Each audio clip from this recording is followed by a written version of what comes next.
ഈ പുതുവർഷത്തിൽ ദിലീപ് എന്ന നടൻ പ്രേക്ഷകർക്ക് മുന്നിലെത്തിയത് തികച്ചും വ്യത്യസ്തമായ ഗെറ്റപ്പിലാണ്. കുറ്റിത്താടി, തിങ്ങിനിറഞ്ഞ മുടി, ജീൻസും ടോപ്പും ജാക്കറ്റും വേഷം, കഴുത്തിൽ ചില അടയാളങ്ങളുള്ള നീണ്ട ഒരു ചെയിൻ, കയ്യിൽ സ്റ്റീൽ റിംഗ്.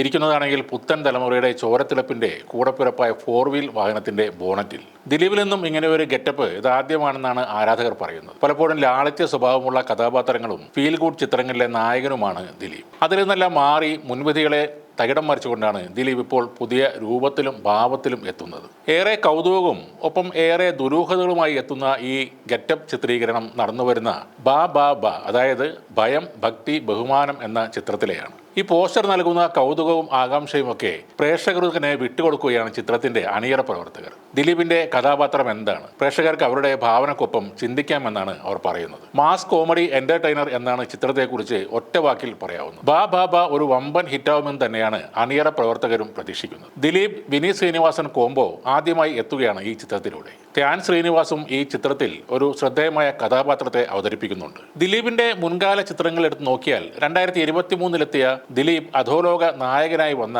ബാന്ദ്ര 35 കോടി മുടക്കി വെറും 6 കോടി കളക്ഷൻ നേടി പരാജയപ്പെട്ട സിനിമയാണ്. OTT പ്ലാറ്റ്ഫോമിലും ബാന്ദ്രയെയും ആലയെയും ആർക്കും വേണ്ടാത്ത ഒരു അവസ്ഥയും ഉണ്ടായിരുന്നു. 1986 നമ്മുടെ കേരളത്തെ ആകെ നടുക്കിയ തങ്കമണി ദുരന്തം നടന്നിരുന്നു. 38 വർഷങ്ങൾക്ക് ശേഷം 2024 വീണ്ടും അതേ ദുരന്തം മലയാള സിനിമയിലും സംഭവിച്ചു. ദിലീപിന്റെ തങ്കമണി 30 കോടി ബഡ്ജറ്റിൽ വന്ന് 4 ചില്ലാനും കോടി കളക്ഷൻ മേടിച്ച് അവസാനിക്കുകയായിരുന്നു. അങ്ങനെ അലക്സാണ്ടർ ഡൊമിനിക് എന്ന ആലയും ആബേൽ ജോഷുവ മാത്തനും മലയാള സിനിമയിൽ യാതൊരു ഓളവും ഉണ്ടാക്കാതെ കടന്നുപോയി. എന്നാൽ പവി കേട്രേക്കർ OTTയിലും വന്നതോടെ നഷ്ടമില്ലാത്ത രീതിയിൽ അവസാനിച്ചു. നടിക്കെതിരായുള്ള കേസ് അതിന്റെ അവസാനവട്ട വാദങ്ങളിൽ എത്തി നിൽക്കുകയാണ് അപ്പോൾ തന്നെയാണ് ദിലീപിന്റെ ബാ ബാ ബാ എന്ന സിനിമയും വരാൻ പോകുന്നത്. കേസിലെ പല ചോദ്യങ്ങൾക്കും ബബ്ബബ്ബ എന്ന ഉത്തരം പറയുന്നത് കൊണ്ടാകും പുതിയ പടത്തിനും അതേ പേരിട്ടതെന്ന് ചില വിമർശകർ പറയുന്നുണ്ട്. അവരെ ദിലീപ് ഫാൻസ് നന്നായി ചീത്ത വിളിക്കുകയും ചെയ്യുന്നുണ്ട്. സോഷ്യൽ മീഡിയയിൽ ഏറ്റവും അറപ്പും വെറുപ്പും ഉളവാക്കുന്ന ഫാൻസ് ഉള്ളത് ദിലീപിന് തന്നെയാണ്. തങ്കമണിയുടെ ട്രെയിലർ ഇഷ്ടമായില്ല, ഒരു സീരിയൽ ടൈപ്പ് ആണെന്ന് പറഞ്ഞവരെയൊക്കെ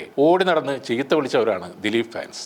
ദിലീപിന്റെ ഈ ഫാൻസ് PR ടീം ആണോ എന്നും സംശയമുണ്ട്. നടിയെ ആക്രമിച്ച കാര്യം വന്നപ്പോൾ ദിലീപിന്റെ പേജിൽ വിമർശിക്കുന്ന എല്ലാവരെയും തെറിവിളിക്കാൻ സിനിമാ നടന്മാർ വരെ ഉണ്ടായിരുന്നു. ചില പ്രശസ്ത വക്കീലുമാരും ആ കൂട്ടത്തിലുണ്ടായിരുന്നു. അതിലൊരു നടൻ ഈയിടെ ഒരു പോക്സോ കേസിൽ ഒളിവിലും പോയിരുന്നു. എന്താണെങ്കിലും ബബ്ബബ്ബ എന്ന സിനിമ ആ പേര് കേട്ടത് കൊണ്ട് മാത്രം മോശമാണെന്ന യാതൊരു മുൻവിധിയുമില്ല. നല്ല സിനിമയാണെങ്കിൽ തീർച്ചയായും വിജയിക്കുക തന്നെ വേണം. പക്ഷേ എതിരായി അഭിപ്രായം പറയുന്നവരെ തെറിവിളിച്ച് ഒതുക്കുന്ന ഫാൻ ഷോ അവസാനിപ്പിക്കേണ്ട സമയം കഴിഞ്ഞിരിക്കുന്നു. യാഥാർത്ഥ്യങ്ങൾ അംഗീകരിക്കാൻ ശ്രമിക്കുക. ദിലീപിന്റെ വരാൻ പോകുന്ന സിനിമയായ ബബ്ബബ്ബ വലിയ വിജയമാകാൻ എല്ലാവിധ ആശംസകളും നേരുന്നു.